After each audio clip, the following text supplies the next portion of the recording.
Assalamualaikum warahmatullahi wabarakatuh. Kembali lagi bersama saya di sini Zulfan Faris Fauzi dalam acara Puser Podcast Uprak Sejarah.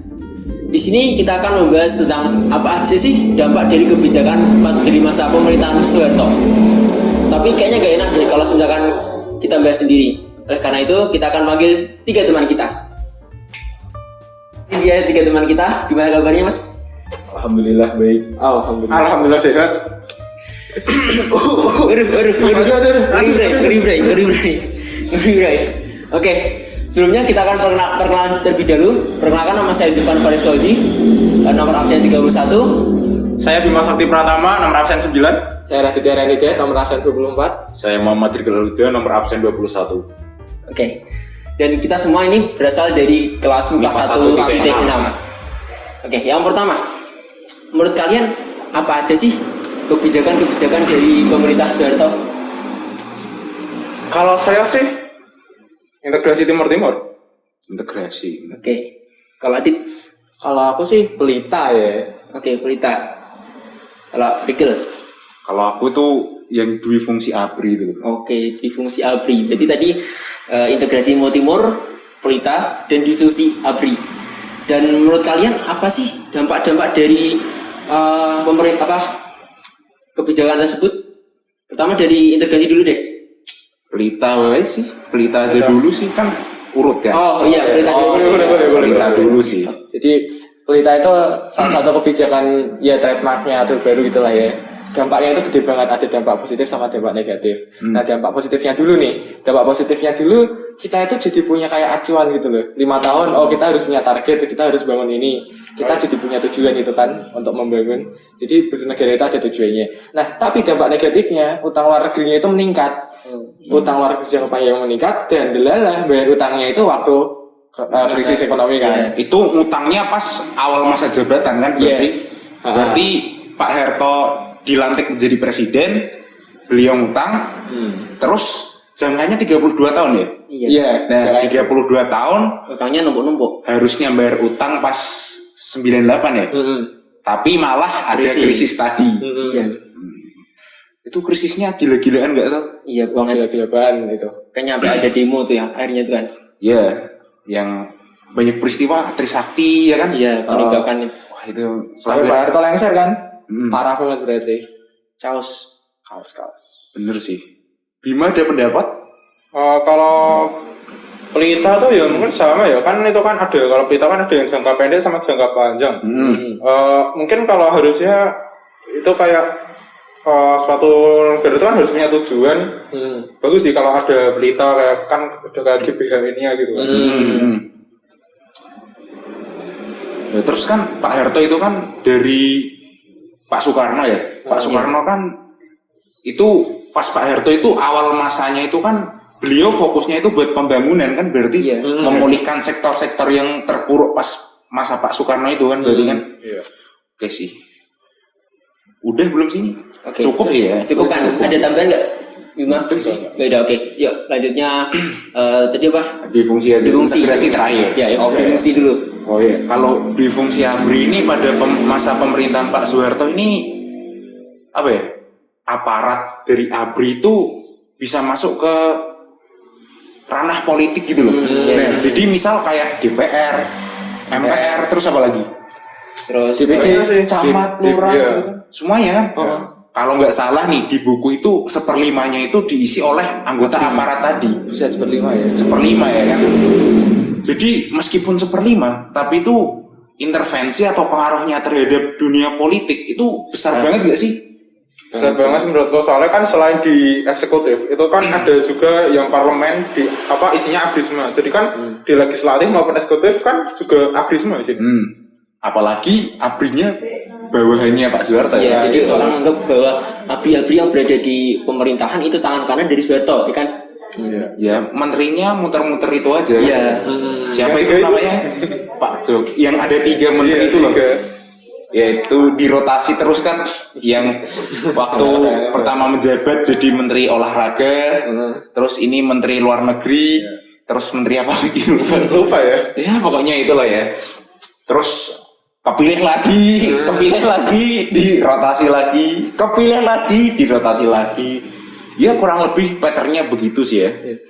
Trennya sampai sekarang nggak sih? Maksudnya kan para pejabat militer, mantan pejabat militer yang pangkatnya tinggi-tinggi, perwira tinggi itu kan masuk ke sektor-sektor pemerintahan yang strategis. Itu apa mungkin bisa jadi salah satu dampak yang tidak langsung ya dari dui fungsi ABRI. Ya walaupun udah keluar dari angkatan sih, tapi kan tetap aja ada Ya bedanya kalau sekarang harus copot jabatan dulu, baru bisa masuk ke ranah politik. Kalau dulu nggak perlu copot jabatan, bisa langsung masuk. Ya bedanya mungkin di itu sih ya.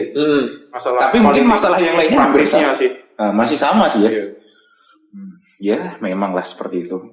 Cukup nggak sih? Udah belum? Dan menurutku ya kalau misalkan nih, kalau ya juga lihat zaman sekarang tentang para tentara-tentara atau dari aparat yang lainnya masuk ke ranah hukum, itu menurutku bukan karena suatu hal, tapi karena jabatan di politis itu lebih menggiurkan daripada jabatan di aparat itu. Oke. Gininya lebih banyak. Iya, betul.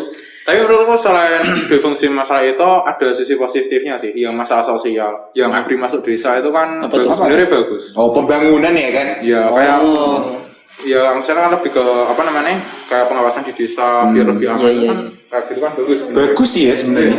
Tapi nih kalau dibobot-bobot nih lebih besar bagusnya atau bunyinya nih. Ya itu itu Nggak tahu sih. Kita nggak bisa menjudge ya kan. Iya. Oke, terus yang ketiga nih, integrasi Timur-Timur. Gimana tuh? Kalau integrasi Timur-Timur itu kan sebenarnya kan waktu itu kan Timur-Timur itu masih apa namanya jajahannya Portugis, tapi karena di Portugis itu ada revolusi bunga anyelir, itu kan mereka ada suatu kebijakan dekolonialisasi buat negara jajahannya. Nah, Timur-Timur itu juga ada jatah gitu loh. Nah, di sana kan terus kebentuk ada kayak partai-partai politik. Iya. Yang utamanya sih yang 3 kekuatan besar itu kan ada APODETI yang pengen Indonesia, yang gabung sama Indonesia, terus ada UDT itu kalau tidak salah yang dia tuh gabung Portugal. Gabung ke Portugis sih kan? Iya. Portugis atau Portugal itu ya kan? Tapi nanti lama-lama dia merdeka sendiri. Tapi Ya, mirip jangkanya Indonesia. lama lah. Iya. Lama. Terus ada Fretilin, dia tuh komunis sebenarnya ya. Fretilin. Iya, Fretilin. Ingin merdeka sendiri. Nah, komunis dan dia tuh ingin merdeka gitu loh. Ya karena ya kalau kayak nggak ada pemerintahan kan kacau gitu kan. Akhirnya Fretilin tuh dia tuh sebenarnya menang di perang sipil dan berkuasa di sana.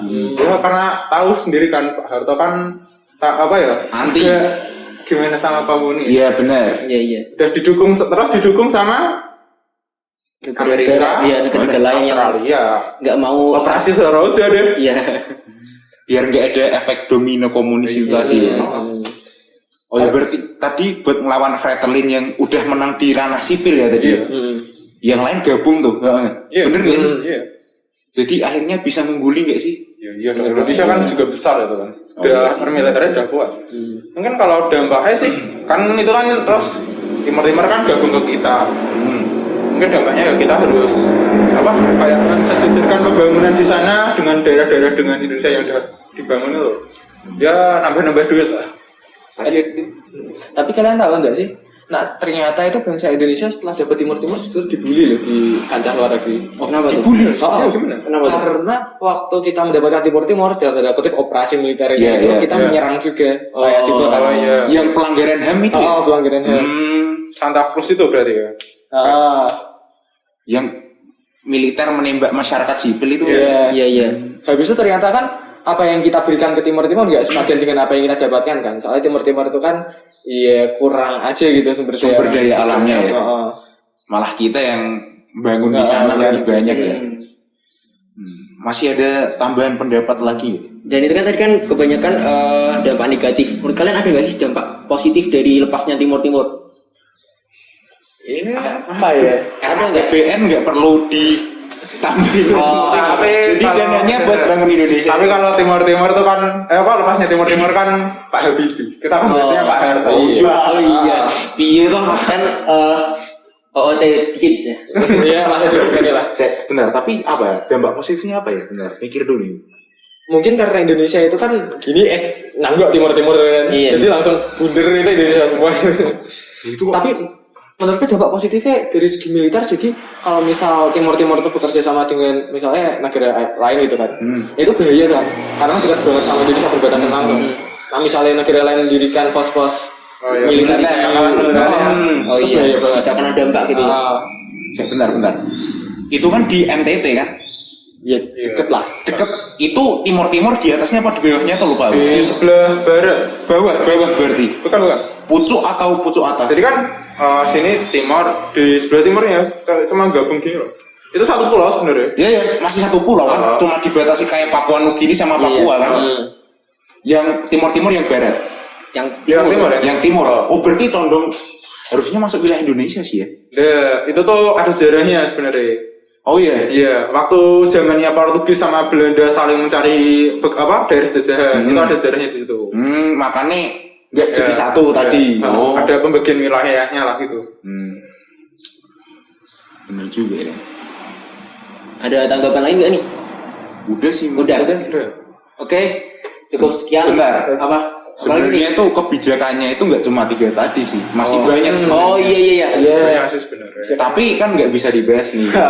Kayak misal penyederhanaan partai politik, terus apalagi Sekolah impres. sekolah impres, Ada revolusi hijau. ya pokoknya banyak lah ya. Tapi kita cuma ngambil yang sekiranya oke lah kalau buat dibahas gitu Ya, lah ya. seru dibahas. Menurut kalian kebijakannya banyak dampak positif atau dampak negatifnya sih? Wah, Nah itu. Nah itu. Tetap ada dampak positifnya, tapi di sisi lain juga ada dampak negatifnya.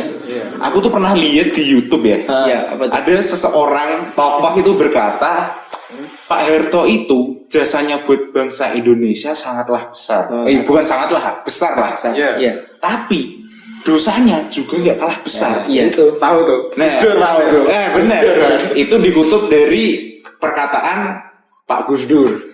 Ya kalau dipikir-pikir benar sih ya. Iya benar juga. Tapi sebutan ikonik Pak Soeharto sebagai Bapak Pembangunan menurut kalian cocok nggak sama apa yang telah beliau berikan untuk bangsa Indonesia?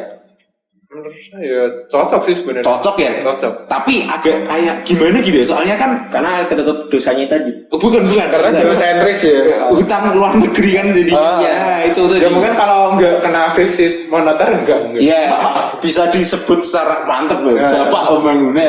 Tapi karena ada krisis lagi. Oke lah, Bapak Pembangunan, tapi krisis ya. Wah, ya memang lah. Gimana Mas narator? Udah nih. Udah nggak ada tambahin. Kayaknya udah sih. Mungkin ada quotes-quotes yang bisa diambil dari Pak Harto. Satu-satu nih. Ya. Kalau yang punya aja, kalau yang punya Tiga ya. aja. Ada nggak? Bentar, mikir dulu. Oke dulu. Apa ya? Nah, aku punya nih. Apa tuh? Kalau semisal jadi penguasa, Ya. haruslah apa itu namanya transparan gitu kan, nggak Hmm. boleh ditutup-tutupi gitu kan. Oke. Nggak cuma di masa Pak Harto aja ya, sampai kita saat ini SMA di organisasi. Nah ya kalau bisa diterapkan ya transparansinya, jadi kinerjanya jelas, apa yang dilaksanakan jelas, tidak ada hal yang tidak diinginkan terjadi. Oke lah, seperti itu mungkin dari saya. Oke, ada lain? Nah, kalau mungkin dari saya sih, ya kalau kita sebagai pemimpin harus mendengarkan aspirasi dari orang-orang yang kita pimpin gitu, enggak semata-mata kita sebagai pemimpin menjalankan kebijakan gitu aja. Otoriter. Iya. Kalau Adit ada nggak Adit? Enggak ada. No comment. Biar durasinya pas. No comment. Nanti saya diculik nanti. Jadi cukup sekian podcast kali ini. Jangan lupa untuk saksikan podcast lainnya dan terima kasih sampai di sini. Loh, kalau saksikan podcast lainnya berarti kita ujian praktek lagi dong. Ya iya dong. Wah, nggak dulu. Ya iya dong. Ya iya dong. Kita sudah peminatan. Oke, makasih. Makasih kawan-kawan. Kita Assalamualaikum. cabut.